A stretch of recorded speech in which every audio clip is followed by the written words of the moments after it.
What do you think, if it was the case, it might have the impact on the internal politics inside the DPRK? Well, let's suppose the deceased man was Kim Jong Nam. If that is the case, I think this incident, firstly, is a sad story. And secondly, in terms of the political influences or impacts on domestic North Korea, I would say almost zero, simply because he had been outside of this country for decades. And for the young generation of North Korean people, many of them even don't know the name or the appearance of this man. So he has outside of the regime for too long time to have influences. Professor Lee, what do you think? It's a reign of terror, a reign of terror under Kim Jong-un, and the eldest son, Kim Jong Nam, of the father, Kim Jong-il, is a thorn, has always been a thorn. Yes, indeed, Kim Jong Nam has had no influence, no role in the North Korean government for decades. He has been sidelined. But Korea has a long history of primogeniture, the eldest son, his place in the family as the inheritor of the family assets and titles. This is deeply ingrained. And in the past, Kim Jong Nam was groomed as the heir apparent until he was sidelined around the year 2000. So the fact that Kim Jong Nam has cast skepticism on Kim Jong-un's rule, even coming out openly and criticizing the third generational father to son hereditary succession, that made him a marked man. And North Korea has a long history of resorting to assassinations. Kim Jong-il's nephew was assassinated in South Korea in 1997, one day before Kim Jong-il's birthday, which is February 16th, and this happened 3 days before Kim Jong-il's birthday, the 75th anniversary of it. So you're saying... So it's not surprising. Okay. Let me ask you about this. The reason why we are here to discuss this, not because we are police officers who are having enough evidence to show one or the other way around, but rather what all of these could mean for, first of all, the country of DPRK itself, and secondly, the peace and stability of the Korean peninsula. Now, Professor Lee, Mr. Kim Jong Nam, the apparent deceased, in fact, was being reported by the Japanese reporter in one of the latter's books as someone who embraced reform and opening up of the country. We do not know whether Mr. Kim Jong Nam necessarily thought so. We only got secondhand information from the book. So let me ask you about this. Is there any chance, do you think, under the current circumstances, DPRK would be able to bring itself closer to the possibility of reform and opening up? I suppose it is a myth that North Korea never changes. There are signs of change even over the past 5 years under Kim Jong-un. There have been new apartment buildings going up, being constructed, new dolphinarium, luxury ski resort, water parks, theaters, and so forth. And these are not insignificant changes. But in the overall scheme of things, in terms of is North Korea ready to follow China's example from the early 1980s, that question remains unanswered. I think basic signs of reform would show, at the very least, normal trade relations, allowing joint ventures, increasing consumption on the part of the North Korean consumers, North Korean people, allowing for some freedom of speech, freedom of the press, allowing for, well, releasing political prisoners, downsizing the hyperinflated that's a military. long list. We don't see any signs of those. Okay, Mr. Yang, what about the industrial parks that we have been talking about over the years? Some were suggesting those are the early signs of maybe opening up and reform inside DPRK, following China's example, maybe following some other countries' example as well. are they going to be taken, as Mr. Lee said earlier, as positive signs? How are these industrial parks work with the political thoughts and the system of DPRK at this moment? Well, I agree with this point that the parks, the zones, are really positive signs indicating some limited opening and the reforms, although they never use the exact term. But in the DPRK history, political history, they never simply copy Chinese terminology.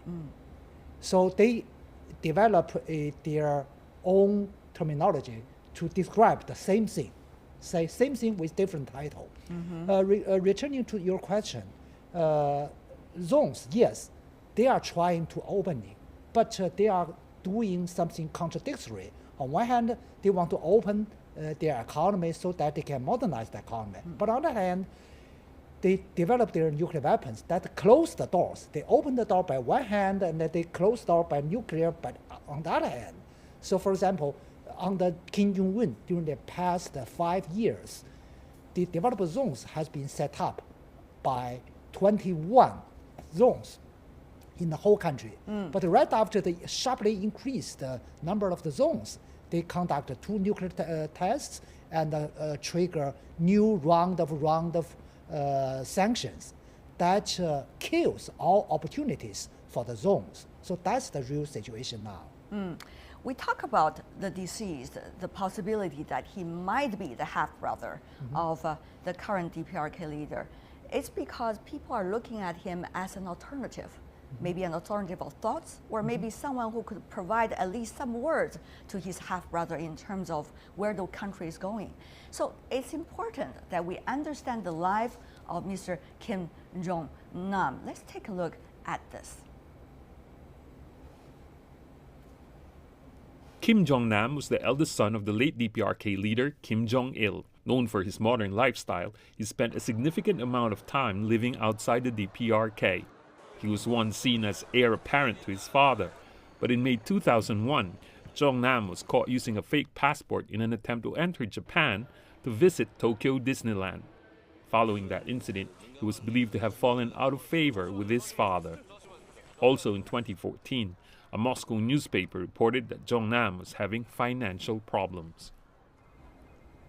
And according to the latest report coming from AP, DPRK officials inside Malaysia has been trying to prevent the investigators from doing the autopsy and ask for the return of the dead body, even though DPRK at this moment has not yet confirmed at all about the identity of this deceased man, nor did official source coming from the Malaysian government. So we are expecting more information coming out about exactly who this man is, why he died, who did it, why they did it, and what might be the afterward stories.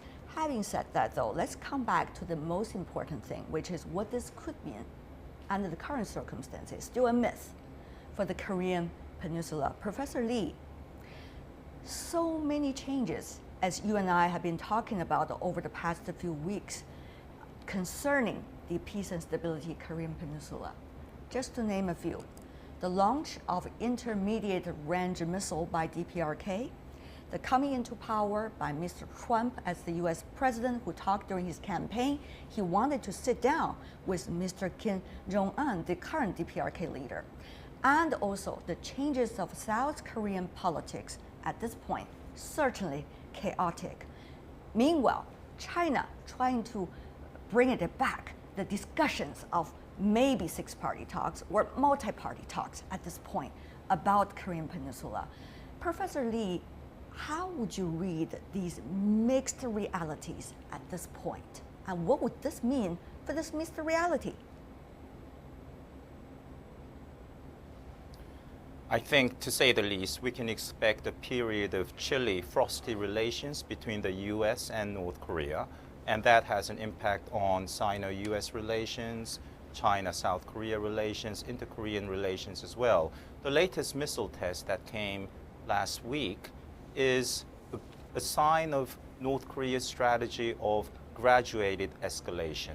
What I'm trying to say is North Korea doesn't just go berserk and do something very serious and then trying to test the Trump administration, trying to paint the Trump administration into a corner. By doing something big, North Korea tries to advance its interests. It does not do that. It pokes, it knows just how to push, and after a while, this kind of small-scale provocation, although serious as it is, becomes the accepted norm. It becomes acceptable. So North Korea is very good at that, and this was entirely predictable. The assassination, apparent assassination of Kim Jong Nam is business as usual. It's a chilling snapshot of the family regime of Kim's Korean kingdom, where killing off even family members is really the norm. All right. We, at this point, have to emphasize it is an apparent death of Kim Jong Nam. Once again, we want to emphasize we do not have any confirmation from any side about the real identity of this man. Autopsy is the information investigators are waiting for. Let me come back to you, Mr. Yang, about this. Chinese side have been, after this incident, foreign ministry suggesting China watching the situation very closely. Yep. China cannot, at this point, give any confirmed information either. It is not the direct party involved here. But China also said earlier, Mr. Yang, after DPRK launched the intermediate range missile, China said the root causes of the problem about the Korean Peninsula is the difference, first of all, between the United States and also DPRK stances. And China also said, the foreign ministry, the differences between DPRK and also the ROK, South Korea. Yep. What is China trying to suggest here? Is China, Mr. Yang, trying to suggest, now, please, both sides talk to one another. US, DPRK, South Korea, DPRK. Well, China is quite flexible on the talks, as long as the talks can be resumed. In fact, during the past, China has encouraged both multiple and bilateral talks among related parties and between the two Koreas and between North and the United States. And the reality is, why we launched the secret talks? Simply because we fail to encourage the US DPRK directed talks on the nuclear differences. Do you agree with Professor Lee what he just said as, quote, graduated escalation after DPRK launched the intermediate range missile? Or, as some suggested, it's a gesture coming from DPRK suggesting to Washington, we're still here, pay attention to us? Well, I even have a further assessment to say, not only graduated, under the new top leader, he obviously speed up the process. His father really conducted the so-called graduated process of the nuclear development. Right. On one hand, he kept saying denuclearization. On the other hand, he kept developing their nuclear program. But it's a gradual way. But for the young leader, very clear, speed up. That's why during that, within 1 year, they have 2 nuclear tests and numerous missile tests. Right. And I'm afraid after the latest test, they will have something new, even bigger. Professor Lee, I have to come back to you about something specific and then let you comment. We have noticed, at least before this incident, President Trump was quite restrained, unlike himself, during his press conference with the Japanese Prime Minister Abe when being asked about the recent movement of the DPRK missile test. Meanwhile, we have also noticed Prime Minister Abe of Japan, after coming back from Washington, suggesting to the Parliamentary Committee, as reported by the New York Times, that Japan has to work, quote, with the international community, including China, end of quote, on the Korean Peninsula nuclear issue. Are you reading anything or smell anything differently now compared, let's just say, even 2 months ago?